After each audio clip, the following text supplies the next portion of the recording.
Mi nombre es Aníbal y tengo 72 años.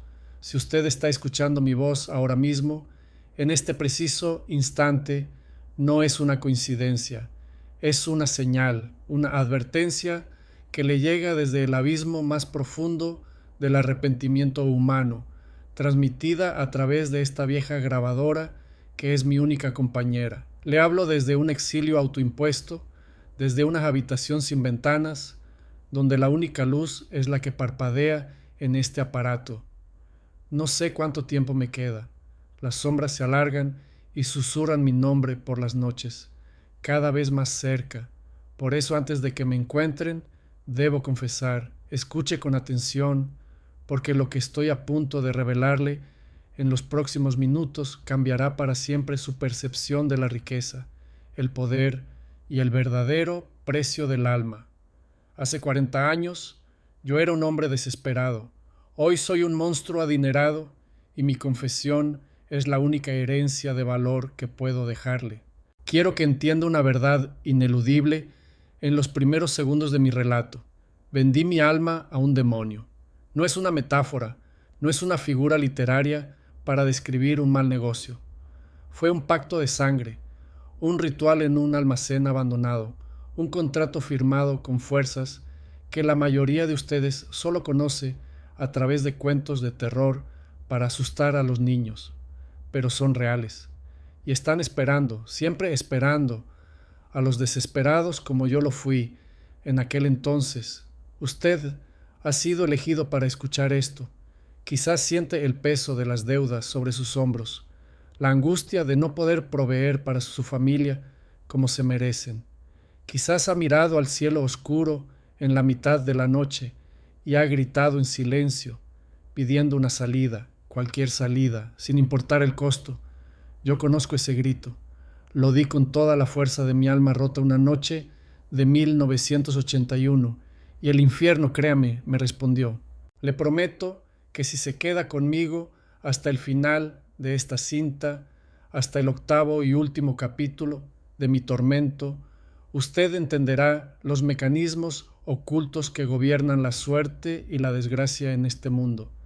Le mostraré el mapa del camino que yo tomé, no para que lo siga, sino para que lo evite con cada fibra de su ser.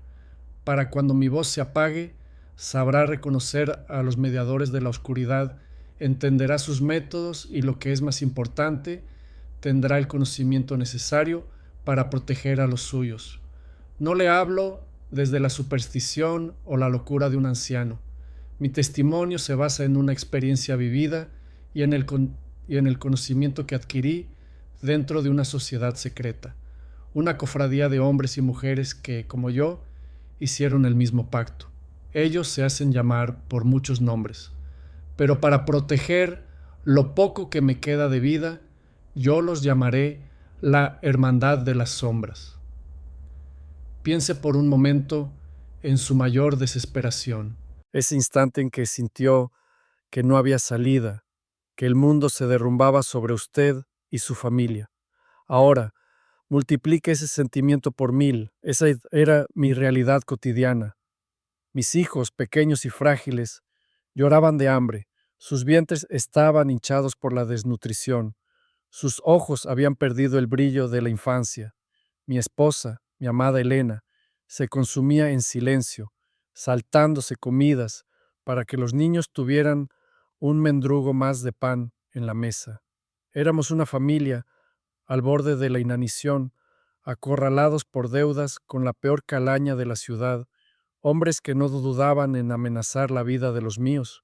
Ese dolor, esa impotencia absoluta, es la llave que abre la puerta al mal, es el cebo que utilizan para pescar almas como la mía. Le pido que confíe en mí, no como un gurú o un sabio, sino como un testigo directo del horror. Mi autoridad no proviene de libros antiguos leídos en una biblioteca, aunque más tarde descubriría que estos pactos están documentados en textos prohibidos como el Clavicula Salomonis Regis o en grimorios medievales que la Iglesia intentó quemar y hacer desaparecer durante siglos. Mi autoridad proviene de las cicatrices que no se ven, las que llevo en el alma y de la sangre que manchó mis manos para siempre. He visto con estos mismos ojos cómo la riqueza florece de la noche a la mañana y cómo las familias se desintegran con la misma rapidez sobrenatural. He visto a hombres poderosos, a quienes usted probablemente ve en las noticias y admira, realizar los mismos rituales que yo, con las mismas consecuencias devastadoras. Lo que le revelaré no es solo mi historia personal, es la historia oculta del poder que mueve los hilos de este mundo. A lo largo de estos capítulos, conectaré mi pacto individual con una red global de influencia que manipula gobiernos, economías y la vida de millones de personas sin que se den cuenta. Entenderá por qué algunas personas parecen tener una suerte sobrenatural mientras otras luchan sin descanso por unas pocas migajas. No es el destino, no es casualidad, es un sistema oscuro y antiguo que sigue operando hoy en día, en nuestras ciudades, en nuestros trabajos, en nuestras vidas. Prepárese, porque la verdad es un veneno para el alma ingenua, pero es el único antídoto que existe para la condenación. Quédese conmigo. El primer sello de mi confesión está a punto de romperse, y para que entienda la profundidad de mi caída, primero debe conocer la historia de cómo un hombre ordinario, un padre de familia que solo quería salvar a los suyos, llegó a arrodillarse en la más profunda oscuridad. Para que usted entienda la profundidad de mi caída, primero debe conocer la altura desde la que me precipité. No siempre fui este hombre desesperado que le habla desde las sombras. Hubo un tiempo, no hace tanto, en que mi vida, aunque modesta, era plena y rebosaba de una riqueza que no se mide en billetes. Tenía un pequeño taller de carpintería que heredé de mi padre. El olor a madera recién cortada y a barniz era el perfume de mi existencia, el aroma del trabajo honrado. Mi esposa, Elena, era la luz de mi vida. Su risa era la única música que necesitaba para sentirme el hombre más afortunado del mundo.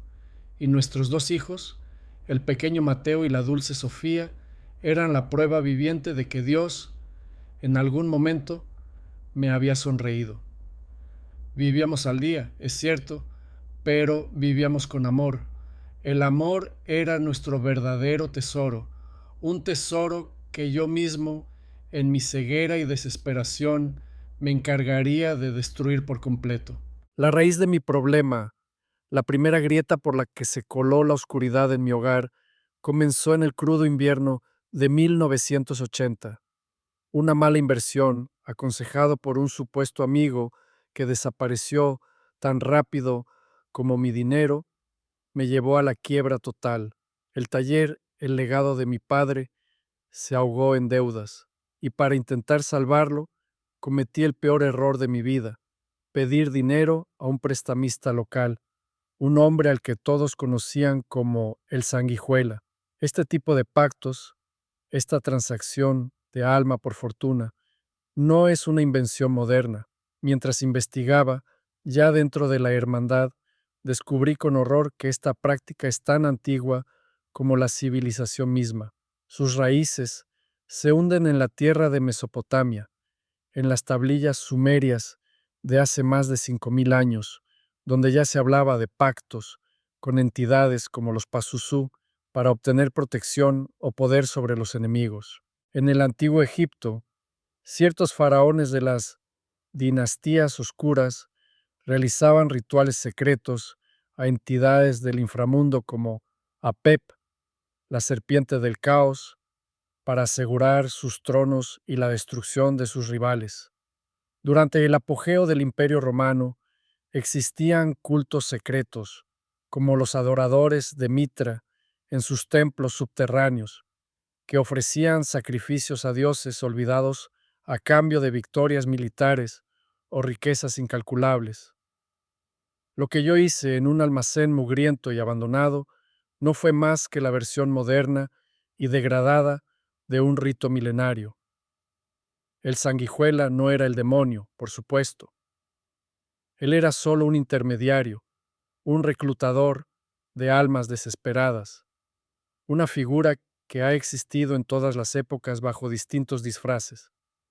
El alquimista misterioso del medievo, el mercader exótico que llegaba de Oriente, el banquero sin escrúpulos de la era industrial, son los porteros del infierno aquí en la tierra. Recuerdo una noche en particular que se grabó a fuego en mi memoria. Sofía, mi hija de apenas 5 años, ardía en fiebre. El médico, un hombre bueno pero impotente, nos dijo que era desnutrición severa, que su pequeño cuerpo no tenía las fuerzas para combatir una simple infección. Necesitaba medicinas, comida nutritiva, necesitaba dinero que yo no tenía. La miré en su cama, su pequeño pecho subiendo y bajando con una dificultad que me partía el alma, y sentí un odio tan profundo hacia mi propia inutilidad que me quemaba por dentro. Salí de la casa y grité al cielo estrellado, un grito sin sonido, lleno de rabia y desesperación. Le grité a Dios, al diablo, a quien quisiera escuchar. Le dije que daría cualquier cosa, absolutamente cualquier cosa, por salvarla. Fue esa noche, en la cúspide de mi dolor, cuando la oferta llegó. El Sanguijuela y sus matones empezaron a visitarnos. Primero fueron amenazas veladas, luego rompieron las ventanas del taller. Una noche golpearon a mi puerta y cuando abrí, empujaron a mi Elena contra la pared, poniendo un cuchillo frío en su garganta. Me dijeron que tenía una semana para pagar el triple de lo que debía o mi familia pagaría con su vida, uno por uno. Ese fue el punto de quiebre. La desesperación borró por completo la línea entre el bien y el mal. Cuando uno ve la vida de sus hijos en peligro, la moralidad se convierte en un lujo que no puede permitirse. Este es un hecho histórico y psicológico que estos seres conocen y explotan a la perfección. El amor familiar, la fuerza más pura del universo, puede ser retorcida para convertirse en la herramienta más efectiva de nuestra propia condenación. El error común es pensar que estos pactos se ofrecen a los ambiciosos, a los que desean poder por poder, pero no es así. Los candidatos perfectos son los buenos hombres llevados al límite. Los que tienen un corazón puro que puede ser corrompido, porque la caída de un hombre justo es un trofeo mucho más valioso para ellos. Mi amor por mi familia fue el arma que usaron en mi contra. Me ofrecieron la salvación económica, no la dominación del mundo. Me prometieron la risa de mis hijos sanos, no un trono de oro. Y yo, en mi ceguera, creí que podía aceptar el regalo sin entender la verdadera naturaleza del donante. La historia está llena de hombres como yo, de Faustos anónimos que solo querían un poco más de tiempo, un poco más de suerte, un poco más de vida para los suyos. Y todos, sin una sola excepción, terminamos pagando el mismo precio terrible. Mi historia personal no era más que la repetición de una tragedia milenaria, y estaba a punto de descubrir que había fuerzas ocultas esperando mi respuesta a aquella plegaria desesperada. Al día siguiente de la amenaza del Sanguijuela, mientras caminaba sin rumbo por las calles más sucias de la ciudad, con el alma hecha un nudo, un hombre se interpuso en mi camino. No era uno de los matones, era alto, vestía un traje impecable, de un color gris ceniza, que parecía fuera de lugar en aquel barrio de miseria, y sus ojos eran lo más inquietante que he visto en mi vida. Eran de un color gris pálido, como un cielo de invierno, justo antes de nevar, y parecían no parpadear jamás. Me llamó por mi nombre, Aníbal, con una voz tranquila y profunda que parecía resonar dentro de mi cabeza. Dijo que había oído hablar de mis problemas y que representaba a un grupo de inversores interesados en ayudar a hombres emprendedores en situaciones difíciles. La versión oficial, la que le contaría a cualquiera, era que me ofrecía un préstamo sin intereses, una tabla de salvación caída del cielo. Pero la verdad oculta, la que sentí en el frío antinatural que emanaba de su cuerpo, era mucho más siniestra. Él sabía de mi grito al cielo.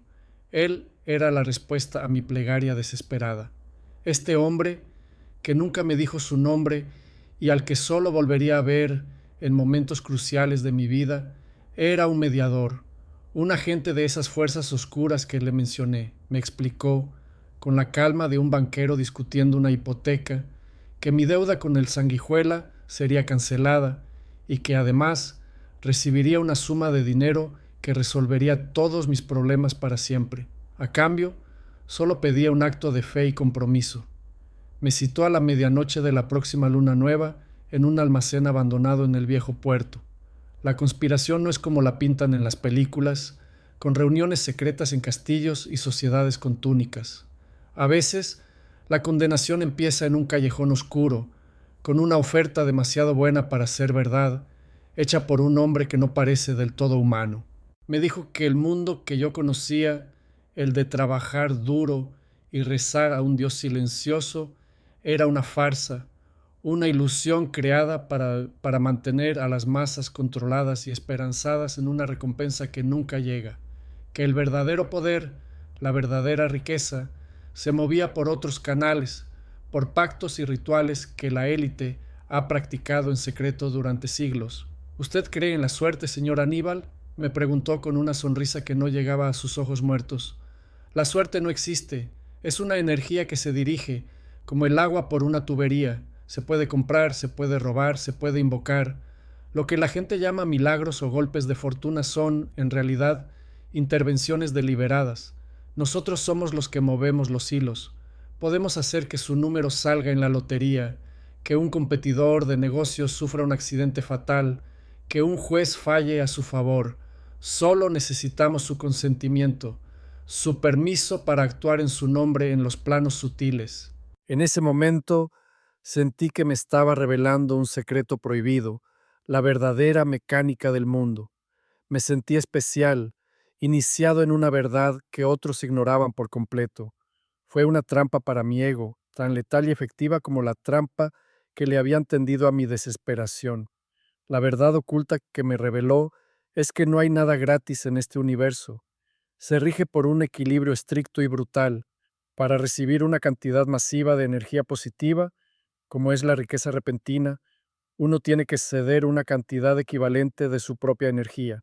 Y la energía más pura, la más valiosa para estas entidades, no es el sudor de su frente o el esfuerzo de su trabajo, es el amor, la capacidad de sentirlo y sobre todo de recibirlo. El mediador no me habló de demonios ni de vender mi alma.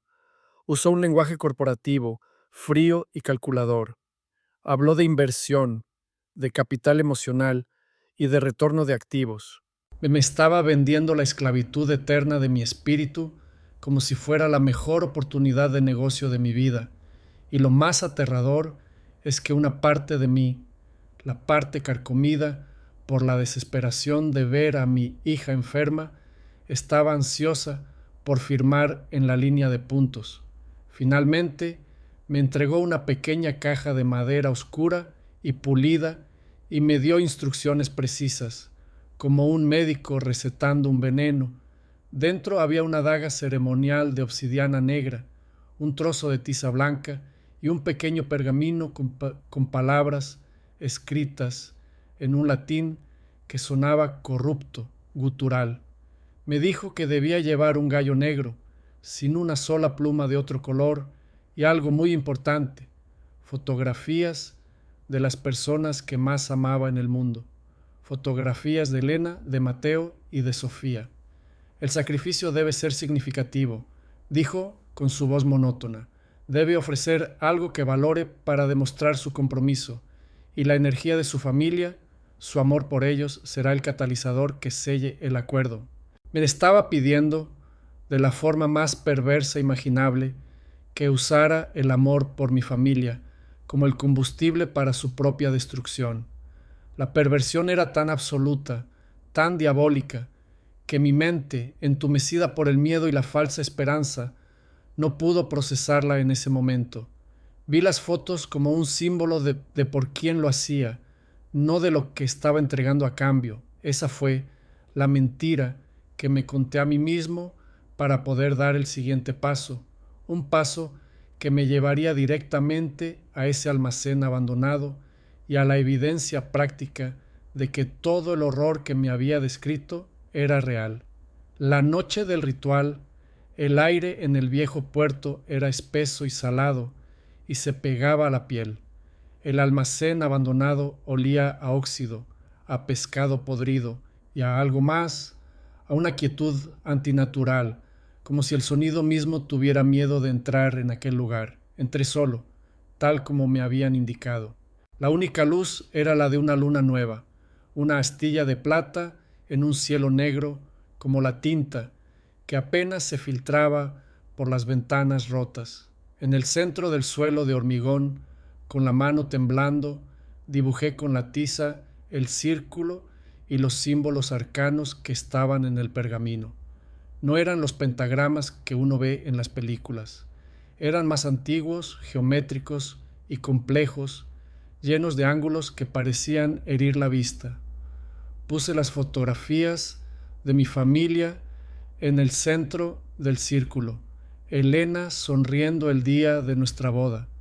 Mateo con su mochila en su primer día de escuela. La pequeña Sofía durmiendo abrazada a su osito de peluche. Mi corazón latía con una fuerza brutal, una mezcla de terror absoluto y una extraña y terrible esperanza. Este era el momento de la prueba, la evidencia práctica de que todo lo que el hombre del traje gris me había dicho era real. Sostuve al gallo negro en mis brazos. El animal, contra toda lógica, estaba extrañamente tranquilo, como si supiera su propósito. Saqué la daga ceremonial. Su hoja de obsidiana parecía absorber la poca luz del lugar, convirtiéndose en un trozo de noche sólida. Recité las palabras del pergamino. No entendía su significado literal, pero sentía su poder en mi lengua, una vibración grave que bajaba hasta mi pecho y hacía temblar mis huesos. Adonai, Asmodeus, Belial, invoco vos, Dominium Brae, accipite hoc sacrificium et sanguinem meum sicut sigillum foederis. Señores de la sombra, acepten este sacrificio y mi sangre como sello del pacto. En el momento culminante, según las instrucciones, debía sacrificar a Gallo sobre las fotografías y luego añadir 3 gotas de mi propia sangre. La sangre del animal representaba la vida que ofrecía y mi sangre era la firma en el contrato invisible. Lo hice. La sangre caliente salpicó las sonrisas de papel de mi familia. Luego me corté la palma de la mano y dejé caer mi propia sangre sobre la mezcla. El aire se volvió gélido al instante. En el preciso momento en que mi sangre tocó las fotografías, éstas se incendiaron espontáneamente. No hubo una llama normal, sino un fuego frío y negro que las consumió en cuestión de segundos, sin humo, dejando solo un montoncito de cenizas que olían a azufre y a algo dulzón y nauseabundo, como carne quemada. Y en ese instante sentí que algo se desgarraba dentro de mí. Fue un tirón físico, una sensación de vacío absoluto en el pecho, como si me hubieran arrancado un órgano vital sin anestesia. No fue doloroso, fue mucho peor, fue una ausencia, la angustia, el miedo, la desesperación, todo desapareció. Pero el amor por mi familia, el motor que me había llevado hasta allí, también se fue con ellos. Miré las cenizas de sus rostros sonrientes y no sentí nada, absolutamente nada. Esa fue la primera y más aterradora evidencia de que el pacto se había sellado. 3 días después, compré un billete de lotería. No lo hice por esperanza, sino por una obediencia ciega a una instrucción interna, una voz en mi cabeza que no era la mía. Elegí los números que esa voz me dictó sin dudar: 4, 14, 22, 31, 40 y 43. El sábado por la noche vi el sorteo en una pequeña televisión en blanco y negro en la sala de mi casa. Cuando anunciaron el último número, el 43, no sentí euforia, no grité de alegría, solo sentí una fría confirmación, como un contable que verifica que una transacción se ha completado con éxito. Había ganado el premio mayor, una suma de dinero que ni en 10 vidas de trabajo honrado podría haber soñado. Pagué la deuda del sanguijuela en efectivo al día siguiente. Desapareció de mi vida para siempre. Compré las mejores medicinas para Sofía, la mejor comida, una casa nueva lejos de aquel barrio de miseria. Mi familia estaba a salvo, estaban felices, pero yo me había convertido en un extraño entre ellos.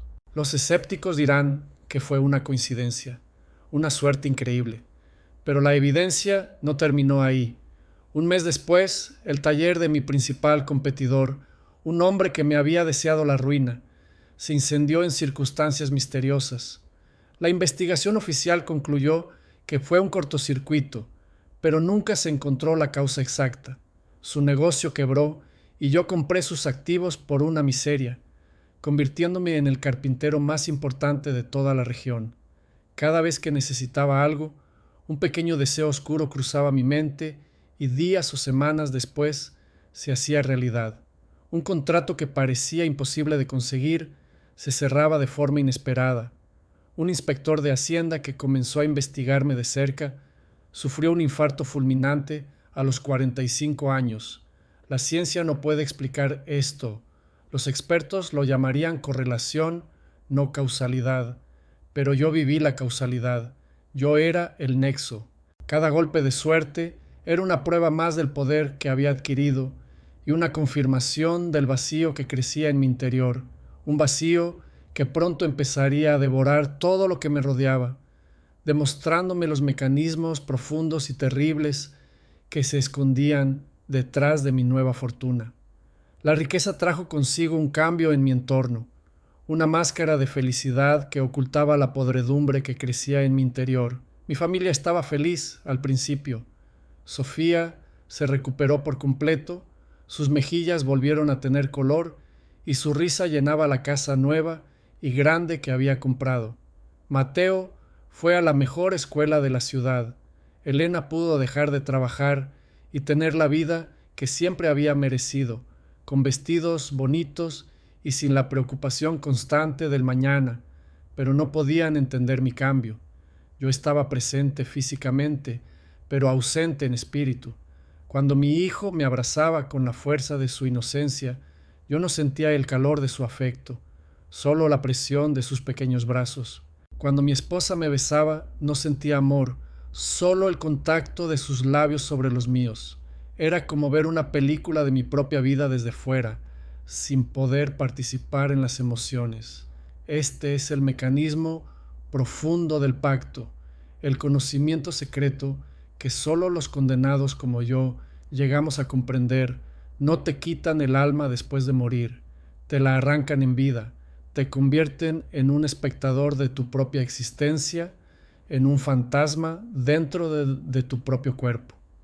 El universo, según me explicaron más tarde en las reuniones secretas de la hermandad, funciona con leyes de resonancia y energía que la ciencia apenas empieza a vislumbrar. El amor, la compasión, la alegría son las vibraciones más altas y poderosas que existen. Son la moneda del reino de Dios, por así decirlo. Lo que estas entidades oscuras hacen es una forma de parasitismo espiritual. Se adhieren a ti a través del pacto, como una sanguijuela invisible, y se alimentan de tu capacidad de generar esa energía de alta vibración. A cambio, te dan energía de baja vibración, dinero, poder, lujuria, cosas materiales que son densas, pesadas y efímeras. Es como cambiar un sol por un puñado de carbón. El carbón puede darte calor por un tiempo, puede alimentar una máquina, pero el sol es la fuente de toda vida. Yo había cambiado mi sol interior, el amor por mi familia, por una montaña de carbón frío y sin brillo. La primera manifestación trágica de este mecanismo ocurrió un año después del pacto. Llevé a Mateo a pescar, algo que solíamos hacer juntos y que él adoraba. Estábamos en una pequeña barca en medio de un lago tranquilo y cristalino. Él estaba riendo, feliz de estar con su padre. Yo lo miraba y no sentía nada, ni orgullo, ni amor paternal, solo un vacío inmenso. En un momento se inclinó demasiado para coger un pez que había picado y cayó al agua.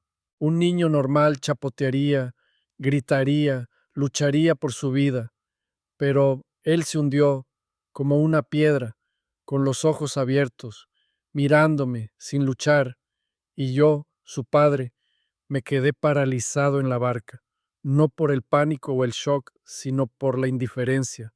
Una parte de mi cerebro, un eco de mi antiguo yo, gritaba, salta, sálvalo, pero mi cuerpo y mi corazón no respondían. Fue como si el pacto me impidiera físicamente realizar un acto de amor puro. Cuando finalmente reaccioné, movido por un instinto mecánico, ya era demasiado tarde. La causa oficial de la muerte fue ahogamiento accidental. La causa real fue que mi alma había sido desconectada de mis acciones. La muerte de Elena fue aún más sutil y cruel. Después de lo de Mateo, ella se sumió en una profunda depresión. Buscaba consuelo en mí, su esposo, pero yo era un muro de piedra. Lloraba en mis brazos y yo solo la sostenía, sin poder ofrecerle una sola palabra de consuelo genuino, sin poder derramar una sola lágrima compartida. Mi vacío la estaba matando lentamente, como una planta a la que se le niega el sol y el agua. Una noche se tomó un frasco entero de pastillas para dormir.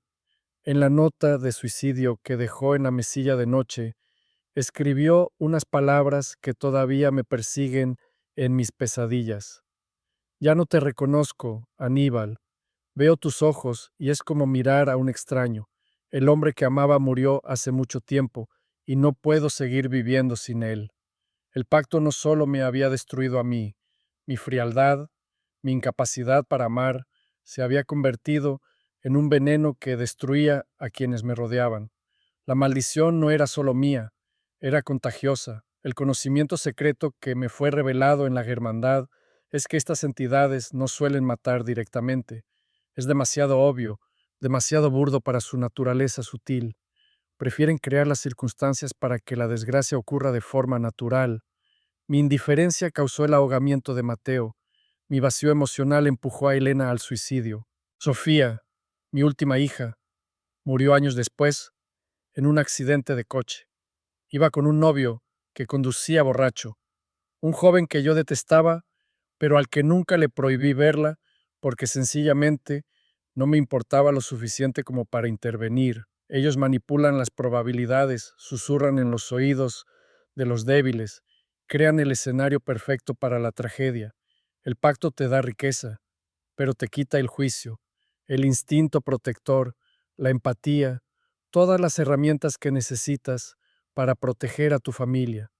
Te dan una fortaleza de oro, con las puertas abiertas de par en par, para que los lobos entren y devoren todo lo que amas, y tú te quedas mirando, sin sentir nada, mientras el mundo moderno sigue girando, ignorante de estas fuerzas que lo moldean desde las sombras. Tras la muerte de toda mi familia, cuando ya no me quedaba nada que perder, el hombre del traje gris volvió a buscarme. No vino para ofrecerme consuelo, por supuesto, vino para hacerme una oferta de ascenso. Me dijo que mi inversión inicial había madurado con éxito y que era hora de unirme a la organización principal, la Hermandad de las Sombras. Fue entonces cuando comprendí que mi pacto personal no había sido un hecho aislado, sino la puerta de entrada a una red global. Esta sociedad secreta es la manifestación moderna de esos cultos antiguos de los que le hablé. Sus miembros no son hechiceros con túnicas en castillos medievales. Son los banqueros que usted ve en las noticias de Wall Street. Son políticos de alto rango que deciden el destino de naciones. Son los magnates de la tecnología que crean las aplicaciones que usted usa cada día. Son las estrellas de cine que todo el mundo adora. Son las personas que ocupan las portadas de las revistas, cuyo suerte y éxito meteórico parecen inexplicables para el hombre común. La hermandad opera bajo un velo de filantropía y poder corporativo. Controlan bancos centrales, medios de comunicación, empresas farmacéuticas. Influyen en las elecciones, provocan crisis económicas para luego beneficiarse de la reconstrucción, financian guerras en ambos bandos. Su objetivo no es solo la riqueza personal, eso es solo el cebo inicial. Su verdadero objetivo es el control y la fuente de su poder, la energía que alimenta todo su imperio, proviene de los pactos individuales de miles de miembros como yo y de rituales mucho más grandes y oscuros que se realizan en secreto en lugares de poder alrededor del mundo. Lo que usted ve en las noticias como crisis globales, pandemias repentinas o colapsos financieros inexplicables, a menudo son los efectos secundarios de estos rituales a gran escala, diseñados para cosechar energía de miedo, caos y sufrimiento de la población mundial. La relevancia de esto para usted es directa y aterradora. Las mismas fuerzas que me quitaron a mi familia son las que manipulan el mundo en el que usted vive cada día. Piense por un momento en un empresario famoso que, de la nada, construye un imperio multimillonario en pocos años, o en un político que asciende meteóricamente al poder contra todo pronóstico, sin carisma ni méritos aparentes, o en un artista que alcanza una fama global con un talento que, si lo analiza fríamente, es mediocre. La hermandad busca a personas ambiciosas y carismáticas en todos los campos. Les ofrecen el éxito a cambio del mismo pacto que yo hice. Por eso tantos de ellos, a pesar de tenerlo todo, terminan en escándalos, adicciones autodestructivas o con vidas personales completamente destrozadas. Es el precio del pacto manifestándose en el mundo moderno. Sus sonrisas en las galas de caridad son máscaras que ocultan el mismo vacío que yo siento en mi pecho. Viven en jaulas de oro, rodeados de lujos que usted no puede ni imaginar, pero están tan solos y desconectados como yo en esta habitación oscura. La tecnología moderna es una de sus herramientas más poderosas y sutiles. Las redes sociales, por ejemplo, son un mecanismo perfecto para cosechar energía de baja vibración a escala masiva. Fomentan la envidia, la ira, la vanidad, la división. Cada vez que usted siente una punzada de celos al ver la vida perfecta de otra persona en una pantalla o se ensarza en una discusión llena de odio con un extraño por un tema trivial, está alimentando el sistema sin saberlo. No digo que todos sus creadores sean miembros conscientes de la hermandad, pero la estructura misma de estas plataformas sirve a sus propósitos a la perfección. Nos mantienen distraídos, polarizados y emocionalmente agotados, lo que nos hace más vulnerables a la desesperación y, por tanto, a sus ofertas. La aplicabilidad personal de este conocimiento es su mayor defensa. Cuando vea noticias diseñadas específicamente para generar pánico, cuando sienta la presión social para desear una vida materialista que está fuera de su alcance, pregúntese, ¿quién se beneficia de mi miedo? ¿Quién se beneficia de mi insatisfacción? La hermandad prospera en la desesperanza. Su mensaje constante, a través de la publicidad y los medios de comunicación, es que usted no es suficiente, que necesita más dinero, más belleza, más estatus para ser feliz. Le venden un vacío que solo ellos supuestamente pueden llenar. Reconocer esta manipulación es el primer paso para liberarse de su influencia. La verdadera riqueza, la que yo perdí y nunca podré recuperar, no está en una cuenta bancaria, está en un abrazo sincero, en una risa compartida con un ser querido, en la paz de una conciencia tranquila. Es el único tesoro que ellos no pueden crear, solo robar. Y ahora que entiende cómo operan en el mundo, debo revelarle los métodos prácticos que usan para atraparlo, el ritual que me obligaron a realizar para sellar mi destino para siempre. Le prometí que le mostraría el mapa de mi descenso, no para que lo siga, sino para que reconozca las señales de peligro en su propio camino. El clímax de mi perdición, el momento en que perdí el último vestigio de mi humanidad, fue mi iniciación en la hermandad de las sombras. Este no es un método práctico para que usted lo aplique, sino una descripción detallada del horror para que entienda cómo operan y cómo aseguran que nunca puedas volver atrás. La iniciación no fue en un salón lujoso ni en una sala de juntas. Fue en el sótano frío y húmedo de una mansión en las afueras de la ciudad. Había una docena de miembros, todos con máscaras venecianas de porcelana blanca que ocultaban sus rostros, pero no la frialdad depredadora de sus ojos. En el centro de la sala, sobre un altar de mármol negro veteado de rojo, había un hombre. Estaba atado y amordazado, y sus ojos estaban llenos de un terror que yo, trágicamente, ya no podía sentir. El líder de la ceremonia, un hombre cuya voz reconocí como la de un político muy conocido que aparecía a menudo en televisión, hablando de valores familiares, me entregó la misma daga de obsidiana de mi primer ritual. Me explicó el siguiente paso del compromiso. El pacto inicial, el sacrificio del animal y la propia sangre, te abre la puerta, te da la riqueza. Pero para mantenerla y para ser aceptado en el círculo interno, debes demostrar que has renunciado por completo a la moralidad humana. Debes realizar el sacrificio supremo, una vida humana.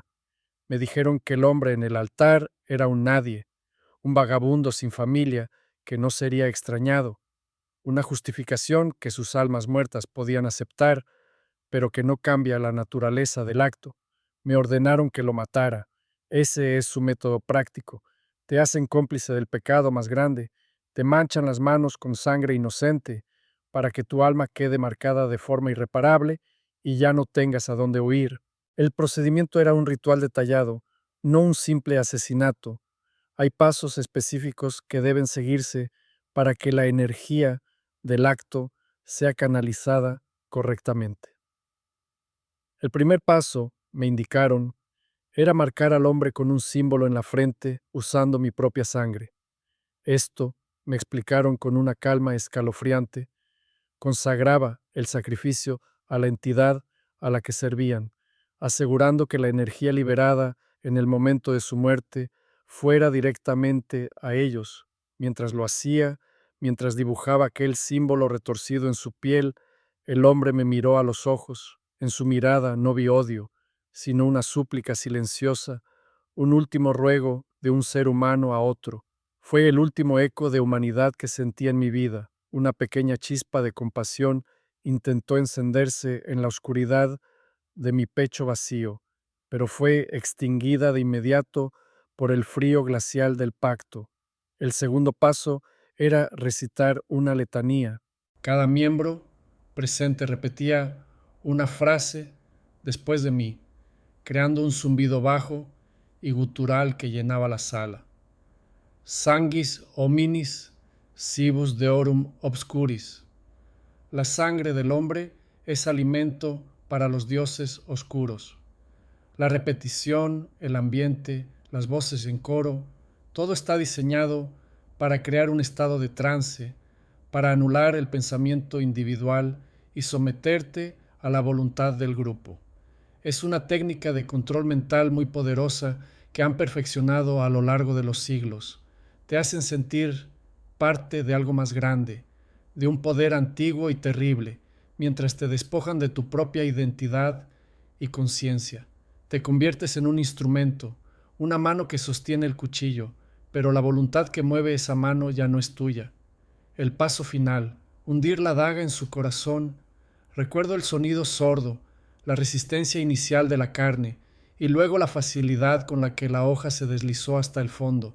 Recuerdo la sangre caliente que manchó mis manos y mi traje caro.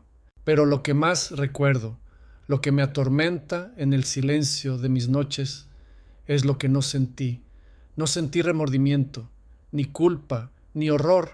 Sentí poder, un poder frío, vacío y terriblemente adictivo. Y en ese momento, cuando la vida abandonó los ojos del hombre, todos los miembros se quitaron las máscaras. Vi sus rostros. Eran las caras que veía en la televisión, en los periódicos, jueces, empresarios, celebridades, y todos me sonreían. Una sonrisa de bienvenida al infierno. Esa es la advertencia práctica que le ofrezco. Si alguna vez se encuentra en un camino que le pide comprometer un pequeño valor moral por una gran ganancia, huya, porque ese es el primer paso. Y el camino desde un pequeño compromiso hasta un altar de mármol negro, es mucho más corto de lo que usted se atreve a imaginar. Y ahora debo darle mi revelación final, mi último mensaje, antes de que mi voz se apague para siempre. Y ahora estoy aquí, al final de mi vida, en esta habitación, que es a la vez mi refugio y mi prisión. Tengo más dinero del que podría gastar en 1000 vidas, pero no tengo absolutamente nada. Vivo en una paranoia constante, un tormento sin fin. Veo sombras moviéndose por el rabillo del ojo. Escucho susurros en el silencio de la noche. Son ellos, los miembros de la hermandad. Saben que he desertado. Saben que estoy grabando esto para usted. No me matan porque mi alma ya les pertenece. Es un activo que ya han cobrado, pero disfrutan atormentándome. Me envían visiones de mi familia. Veo a Elena, a Mateo, a Sofía. No me acusan, no me gritan, solo me miran con una infinita tristeza en sus ojos, y eso es peor que cualquier condena imaginable. Me muestran lo que perdí, lo que yo mismo destruí con mis propias manos. Esta es la jubilación que me gané, una eternidad de riqueza solitaria y tormento. Pero la revelación final, el hecho más impactante que debo compartir con usted antes de que sea demasiado tarde, es este. La maldición no muere conmigo. Durante mi tiempo en la hermandad, tuve acceso a sus registros más antiguos y aprendí que estos pactos tienen cláusulas hereditarias invisibles. La deuda kármica, el vacío espiritual, se transmite de generación en generación como una enfermedad del alma. Si yo hubiera tenido nietos, habrían nacido con una predisposición a la desgracia, a la enfermedad, a la infelicidad. La riqueza material podría haberles llegado, sí, pero sus almas estarían marcadas, debilitadas, haciéndolos presas fáciles para que la hermandad los reclutara y perpetuara el ciclo de esclavitud. Mi acto egoísta de salvar a mi familia, en el corto plazo, habría condenado a mi linaje para siempre. Mi esterilidad, causada por la muerte de mis hijos, es, irónicamente, la única bendición en toda esta tragedia. El mal muere conmigo. Si usted está escuchando esto, si ha llegado hasta el final de mi confesión, es porque una parte de su alma reconoce esta verdad profunda. Usted ha sido elegido no para recibir un poder oscuro, sino para recibir la sabiduría de la advertencia. Este conocimiento que le he transmitido es ahora su escudo. El cambio en su vida ya ha comenzado, porque ahora puede ver el mundo con otros ojos. Puede reconocer las trampas de la ambición desmedida y las mentiras de la desesperación. Puede ver el verdadero valor en las cosas que el dinero no puede comprar. Este es mi único y último acto de redención, usar mi historia para proteger la suya. El llamado a la acción es simple, pero es lo más difícil de hacer en este mundo moderno que nos empuja constantemente a desear más. Si su familia está en peligro por la pobreza, si siente que el mundo se le viene encima, no busque atajos oscuros, no venda su integridad por una falsa seguridad. Únanse, abrácense. Recuerden que el amor es la única riqueza verdadera, la única energía de alta vibración que estos parásitos espirituales no pueden crear. Fortalezcan sus lazos familiares. Enseñen a sus hijos el valor del trabajo honrado, de la compasión, de la fe. Construyan una fortaleza de amor tan sólida que ninguna sombra pueda penetrarla. Si ve a alguien ofreciéndole una solución demasiado fácil a un problema demasiado grande, corra. Es un reclutador. Mi tiempo se acaba. Los susurros son cada vez más fuertes. Siento su presencia fría al otro lado de la puerta. Esta grabación es mi testamento. No le dejo mi fortuna, que es polvo maldito. Le dejo mi verdad, que mi vida sea el faro que le advierte de las rocas en la oscuridad, que mi alma perdida sirva para salvar la suya. No cometa mi error. No crea que puede controlar el fuego del infierno. Solo puede ser consumido por él. Rece por su familia. Abrácelos fuerte esta noche y nunca, jamás, escuche las ofertas que se hacen en la oscuridad. Que Dios, si aún escucha almas rotas como la mía, le bendiga y le proteja a usted y a todos los